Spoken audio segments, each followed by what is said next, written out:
Hi friends, ನಾನಿವತ್ತು ನಿಮಗೆ oats upma ಹೇಗೆ ಮಾಡೋದಂತ ತೋರಿಸ್ಕೊಡ್ತಾ ಇದ್ದೀನಿ. ನನ್ನ ಚಾನಲ್ ಬಂದ್ಬಿಟ್ಟು ಚಿರಾಗ್ ಗನಿ ಲಾಗ್ಸ್ ಅಂತ ಹೊಸ ಚಾನಲ್ ಸ್ಟಾರ್ಟ್ ಮಾಡಿದ್ದೀನಿ. ಸಪೋರ್ಟ್ ಹಿಂಗೆ ಇರಲಿ. ಒಂದು ಬಾಣಲಿ ತೊಗೊಳ್ಳಿ. ಬಾಣಲಿಗೆ ಎಣ್ಣೆ ಹಾಕಿ,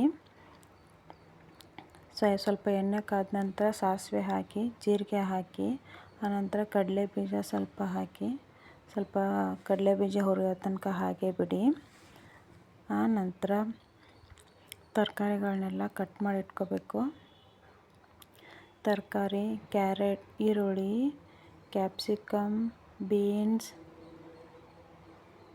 ಕೊತ್ತಂಬರಿ, ಹಸಿಮೆಣಸಿನ್ಕಾಯಿ, ಕ್ಯಾರೆಟು, ಕ್ಯಾಪ್ಸಿಕಮ್, ಶುಂಠಿ ಬೆಳ್ಳುಳ್ಳಿ ಪೇಸ್ಟ್ ಮೊದಲೆಲ್ಲ ಅದನ್ನ ಹೆಚ್ಚಿಟ್ಕೋಬೇಕು.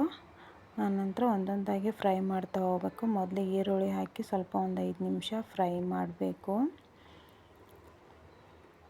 ಒಂದು 5 ನಿಮಿಷ ಈರುಳ್ಳಿ ಕಂದು ಬರುತ್ತೆ. ಫ್ರೈ ಆದಮೇಲೆ ಕ್ಯಾಪ್ಸಿಕಮ್ ಹಾಕಿ ಸ್ವಲ್ಪ ಒಂದು 5 ನಿಮಿಷ ಅದನ್ನು ಫ್ರೈ ಮಾಡ್ಕೋಬೇಕು. ಆನಂತರ ಕ್ಯಾರೆಟ್ ಹಾಕ್ಕೊಳ್ಳಿ. ಕ್ಯಾರೆಟ್ ಕೂಡ ಸ್ವಲ್ಪ ಬೇಯೋ ತನಕ, ಸ್ವಲ್ಪ ಮೆತ್ತಗಾಗೋ ತನಕ ಹುರ್ಕೊಂಡು ಬೀನ್ಸ್ ಹಾಕ್ಕೊಳ್ಳಿ.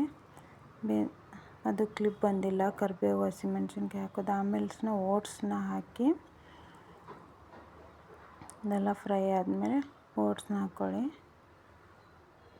ಓಟ್ಸ್ನ ಹಾಕ್ಕೊಂಡು ಚೆನ್ನಾಗಿ ಎಲ್ಲ ಮಿಕ್ಸ್ ಮಾಡ್ಕೊಬೇಕು. ಎಲ್ಲ ಮಿಕ್ಸ್ ಆದ ನಂತರ ಸ್ವಲ್ಪ ಅರಿಶಿನ ಪುಡಿ, ಸ್ವಲ್ಪ ನೀರು, ರುಚಿಗೆ ತಕ್ಕಷ್ಟು ಉಪ್ಪು ಹಾಕ್ಕೊಂಡು ಚೆನ್ನಾಗಿ ಮಿಕ್ಸ್ ಮಾಡ್ಕೋಬೇಕು. ಅಚ್ಚದ ಖಾರದ ಪುಡಿ, ಅರಿಶಿನ ಹಾಕೋದು ಕ್ಲಿಪ್ ಮಿಸ್ ಆಗಿದೆ. ರುಚಿಗೆ ತಕ್ಕಷ್ಟು ಉಪ್ಪು ಹಾಕ್ಕೊಂಡು ಸ್ವಲ್ಪ ಚೆನ್ನಾಗಿ ಮಿಕ್ಸ್ ಮಾಡಬೇಕು.